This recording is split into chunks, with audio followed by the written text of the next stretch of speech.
Bueno, vamos a continuar en este día con el estudio que hemos estado llevando en esta escuela dominical sobre la santificación, que es un tema pues también bastante extenso, como el que ya hemos llevado a propósito de la justificación. Habíamos dicho entonces, y uno de los temas que hemos estado enfatizando es que solo nuestro Dios puede causar buenas obras. Y porque solamente el Señor puede causar buenas obras, solo los cristianos hacen buenas obras. Buenas obras entendidas, ¿verdad? A propósito de las obras a las que nos llama o el fruto al que nos llama el Señor. Y hay una cosa muy interesante que debemos preguntarnos, ¿qué pasa entonces con las personas a las que nosotros les decimos buenas personas? ¿Qué pasa en el caso de los individuos que son buenas personas? Y fíjense que, pues aunque se ve igual, aunque parece lo mismo, estas personas que son buenas, nuestros teólogos le llaman, dicen que lo hacen por una palabra que es, bueno, la expresión es compulsión moral, es decir, por obligación moral. ¿Sí? Pero fíjense cómo esa obligación moral no significa que la persona sea buena. No sé si logramos ver la diferencia. Fíjense, por ejemplo, no sé, poniendo un ejemplo muy simple. No es lo mismo que me obliguen a hacer algo y que lo tenga que hacer porque lo haga porque lo tengo que hacer, a que yo quiera hacerlo. Uno sería compulsión moral y otro sería voluntad. Bueno, el asunto es que cuando nosotros hablamos según la palabra de Dios de las personas que hacen buenas obras, la palabra nos enseña que estas personas hacen cosas buenas porque tienen que. Porque así el Señor estableció la naturaleza humana, porque así lo ordena la ley en el corazón de las personas, pero no porque quieran hacerlo.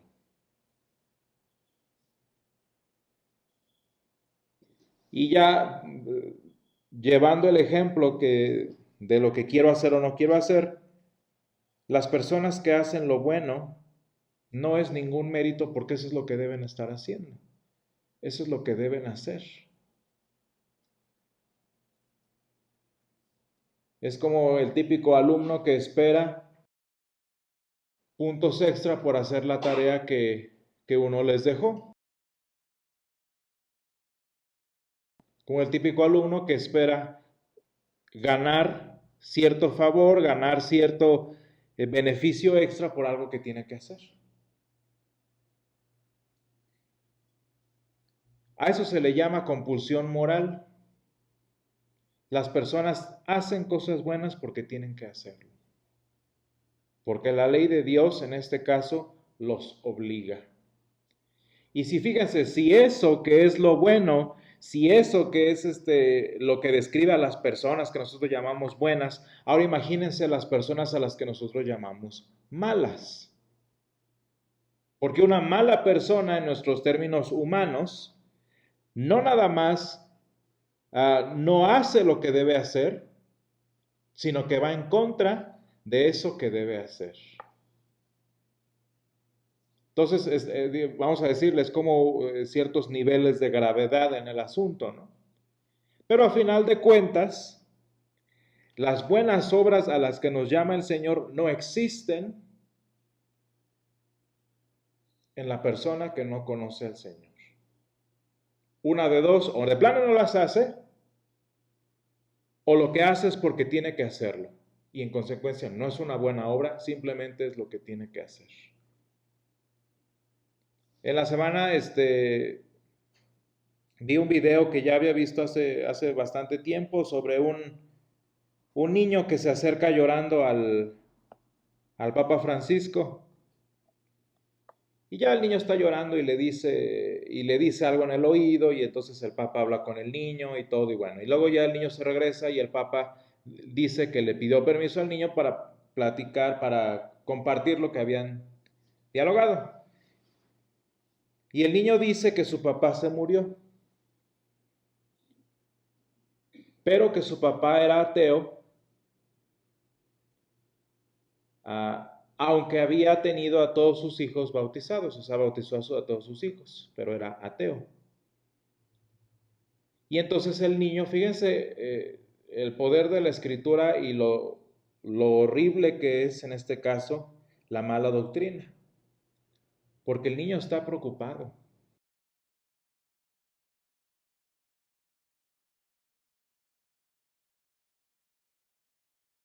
porque el niño sabe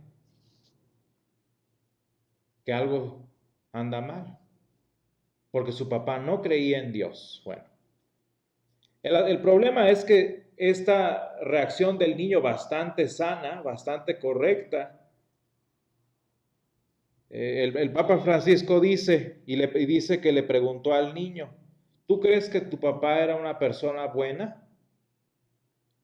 Y el niño, pues obviamente, está hablando de su papá, dice, sí, mi papá fue una persona buena. Y dice, y el Papa Francisco le pregunta al público, ¿y ustedes qué saben? ¿Dios abandona a la gente buena? Y la gente dice, pues así como con miedo, dice, no. Y le dice, más fuerte. Y dice, no. Y dice, entonces, ¿cómo Dios va a abandonar a este papá que fue una persona buena? ¿Se imaginan? Yo le preguntaría, ¿para qué entonces trae puesta la sotana si no sirve de nada? Si con ser bueno, el ministerio que ese señor lleva de blanco no tiene ningún propósito. ¿Se fijan?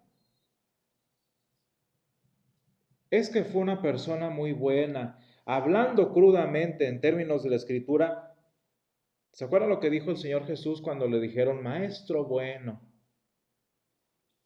¿Qué es lo que dice el Señor Jesús? Dijo, ¿por qué me dices bueno? Y Jesús dice, no hay bueno sino uno, que es Dios.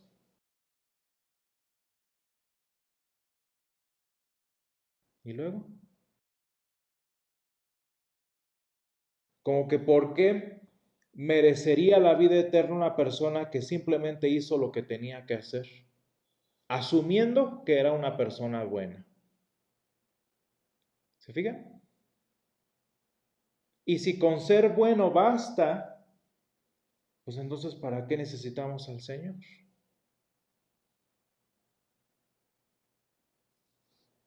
Y por si eso no fuera suficiente, luego hay que meternos en el problema de qué es ser bueno y qué es ser malo, ¿verdad?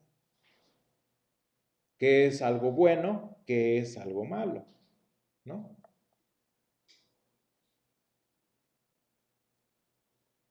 Una persona que no paga impuestos porque digamos que porque el gobierno roba y lo que ustedes digan, para esta persona no pagar impuestos va a ser algo bueno, ¿sí o no?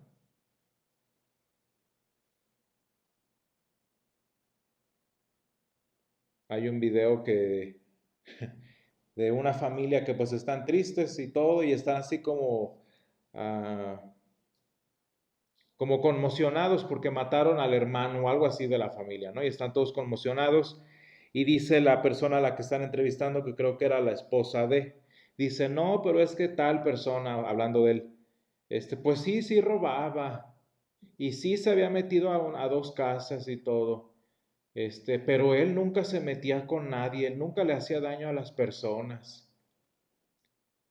Y decía, oye, ya había estado en prisión. Sí, de hecho acababa de salir hace 2 semanas. Lo habían sacado y todo. Y le preguntan, ¿y por qué lo metieron? Dice, porque asaltó a alguien, no sé, caso, ¿no? Y dice, pero él nunca se hubiera metido con nadie, con la vida de nadie.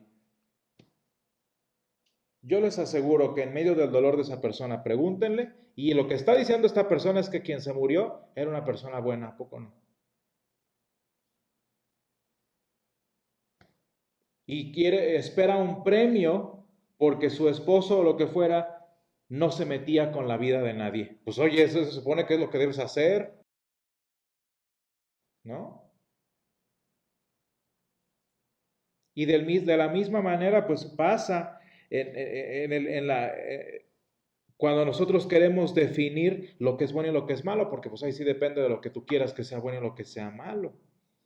Entonces, fíjense cómo incluso para hacer buenas obras necesitamos que el Señor nos diga qué es bueno,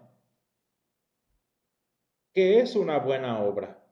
Y entonces, obviamente, el Señor, que es el único que sabe qué es bueno, es el que puede causar en nosotros que hagamos buenas obras. Entonces, fíjense cómo hay mucho problema ya. De entrada, hacerlo, que casi nunca es el caso. Casi nadie quiere hacerlo bueno, pero bueno, digamos que alguien lo hace. Hacerlo bueno tendría que ser perfecto para considerarse bueno y ni siquiera eso merecería la vida eterna. Y por si eso no es suficiente, también tendríamos que ver si lo que se dice bueno es de verdad bueno. Y fíjense entonces cómo todas estas circunstancias el Señor las arregla en el corazón del cristiano. Y el cristiano que no quiere hacer buenas obras, el Señor le da la voluntad. ¿A poco no lo hemos estado viendo? La palabra de Dios cambia el corazón del individuo para que si no quiere, quiera. El primer problema se soluciona.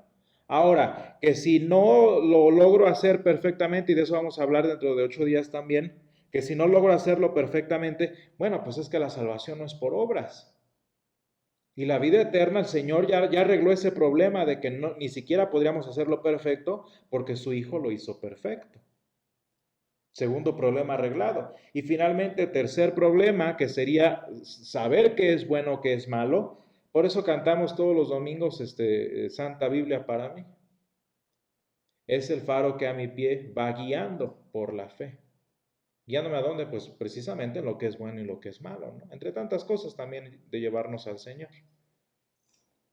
¿Se fijan por qué solo un cristiano puede hacer buenas obras? Solo un cristiano puede responder al mandamiento del Señor que dice, sed santos porque yo soy santo.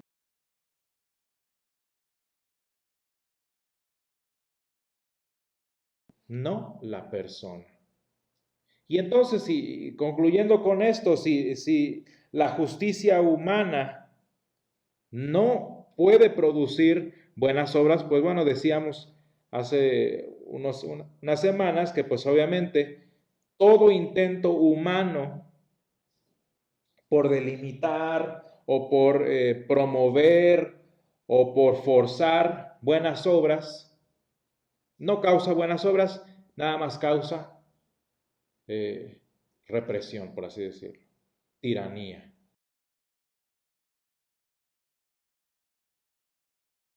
Manipulación, etcétera, etcétera. Porque nosotros no podemos ni causar las buenas obras,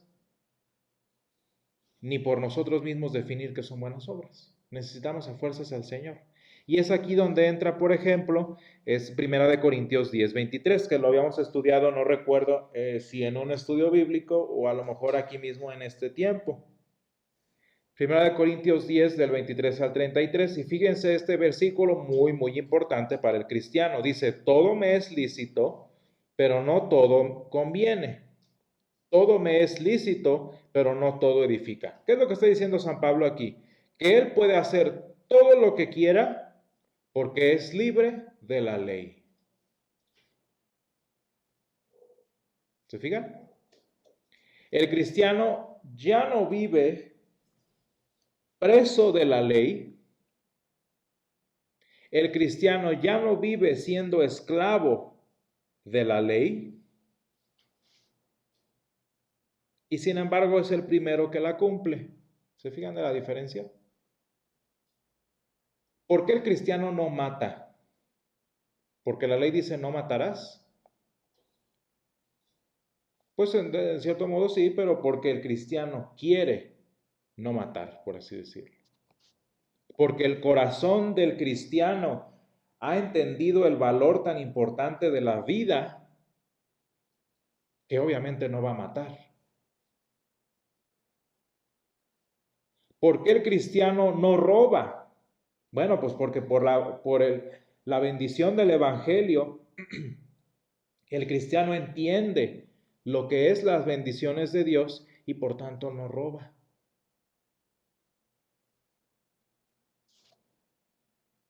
A eso nos referimos con que todo me es lícito. El cristiano que vive según el Evangelio puede hacer lo que quiera. Y esto es muy importante, fíjense bien, puede hacer lo que quiera. Como dice la gente, puede hacer lo que le venga en gana. ¿Saben por qué? Porque lo que le viene en gana es hacer la voluntad de Dios, que es la ley del Señor. O sea, a final de cuentas terminamos cumpliendo la ley, pero no porque tenemos, sino porque queremos. Y el apóstol San Pablo entonces dice esto, ok, fíjate, los cristianos ya estamos en un sistema diferente. Los cristianos estamos en una categoría diferente, porque podemos hacer lo que queramos, porque ni siquiera estamos sujetos, en este caso, a las leyes del pecado, a las leyes de la muerte. El cristiano puede hacer lo que quiera.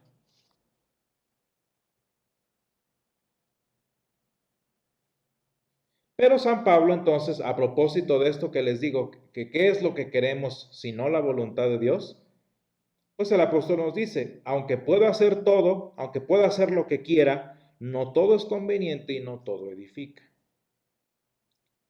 Hay muchas cosas en la vida cristiana y esto empieza como un poquito a referirse a la ética cristiana, ¿no? Hay muchas cosas en la vida cristiana que hacemos y no son pecado, pero tampoco son bendición. No sé si vayamos entendiendo esta diferencia.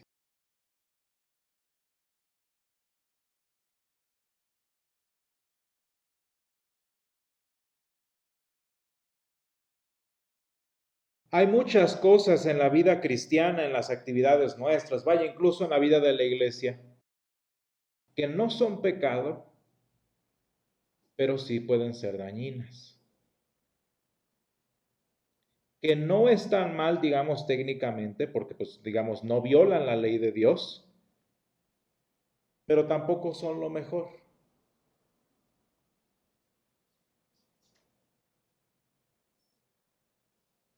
¿Cómo qué será esto? ¿Cómo qué se nos puede ocurrir? Cosas que, pues, no están mal, pero si estamos diciendo que somos personas que hacemos la voluntad de Dios, entonces, ¿qué cosas no son de bendición tanto para mí como para los demás? Les voy a poner un ejemplo muy simple. No ofrendar, o por ejemplo, que voy a ofrendar tanto y a la hora me arrepiento y tomo cambio, ¿no? Eso no está mal y el Señor no lo condena. Pero ¿cuál es el problema? Que me voy a ir acostumbrando al cambio. Y es un ejemplo nada más este que se me ocurre ahorita, ¿no? Me voy acostumbrando. Y ya después, más bien utilizo la ofrenda para cambiar mis billetes. Y ya no ofrendé. Eso no está mal, técnicamente, porque seguimos ofrendando. Pero no va a dar la bendición a mi vida que da la ofrenda. ¿Se fijan? La puntualidad, por ejemplo, en el oficio, empezar tarde no hace mal. No es pecado empezar tarde, pero en este caso no va a edificar a las personas. Y por ejemplo vamos a terminar, como ya saben quiénes, a las 10 y luego a las 11 y luego a las 12 y luego a un oficio a la 1 y la gente se va acostumbrando a que, ay, pues mira, llego, al cabo que lo mueven. Y la bendición que tiene el esforzarnos para venir siempre a la misma hora al Señor, como Él siempre viene a nosotros, se perdió. El Señor en su palabra nunca dice a qué hora es el oficio, ¿verdad? Pero vean cómo estas actitudes poco a poco van mermando la bendición que el Señor quiere darnos como gente libre, ¿no? Ahora, este tipo de cosas, nuestros teólogos le llaman que están como en una zona neutral. Y nosotros lo conocemos por la palabra adiáfora. Es decir, que no, la palabra de Dios ni dice que debe ser así, ni tampoco dice que se debe prohibir. Cosas adiáfora. Es decir, son cosas que no están mal, pero que pues si no se hacen con un corazón cristiano, pues tampoco edifican. Y por ejemplo, las cosas adiáfora, las prácticas adiáforas se dividen de dos formas. Una es, por ejemplo, que quizás es la más problemática, lo moral, y otra cosa es lo ceremonial, por ejemplo. Lo moral y lo ceremonial. La más sencilla pues es lo ceremonial, ¿no? Por ejemplo, el bautismo. Y esto, bueno, nada más los teólogos se pelean a propósito, pero la escritura no dice nada de eso. Por ejemplo, ya había hablado de esto, que si el bautismo, por ejemplo, debe ser por inmersión, que si el bautismo debe ser, ¿cómo se llama? Aspersión, y hay otro que no me acuerdo cómo se llama. Unción más bien y por aspersión. Uno es sumergir a la persona, otro es el que nosotros conocemos de echar agua en la frente. Y otro es, no sé si ustedes han visto en los templos que remojan algo y lo avientan así, ¿no? Eso se hace en las iglesias, por ejemplo, en África, que son gigantes y hay bautismos masivos. Y pues entonces lo hacen así, ¿no? Para ahorrar tiempo. La palabra de Dios nunca dice cómo debe ser el bautismo. ¿Se fijan? Obviamente, si por tradición nos vamos, bueno, pues quizás la inmersión sea lo más, de acuerdo a la palabra, ¿no? Porque pues vemos que los ejemplos de bautismo literal era que se sumergían. Pero la palabra de Dios nunca dice que debe ser por inmersión. Nunca dice, hazlo así y así. Lo único que dice la Escritura, que lo dijo el Señor, es, id y hacer discípulos bautizándolos. Porque la palabra de Dios, fíjense, esto es algo curioso. Nuestro Señor cuando dijo eso, id a ser discípulos bautizándolos, Él asume que nosotros vamos a saber a qué se refiere con bautizar. Porque sí sabemos. Porque la Escritura nos iba a enseñar lo suficiente para saber bautizar. Y ojalá el Señor nos hubiera dicho cómo, para evitarnos tanto pleito, ¿no? Pero bueno, en este caso, si a mí me bautizaron sumergiéndome y voy a una iglesia en donde lo hacen por unción, es decir, echando agua en la frente, pues eso no debe ser ningún problema.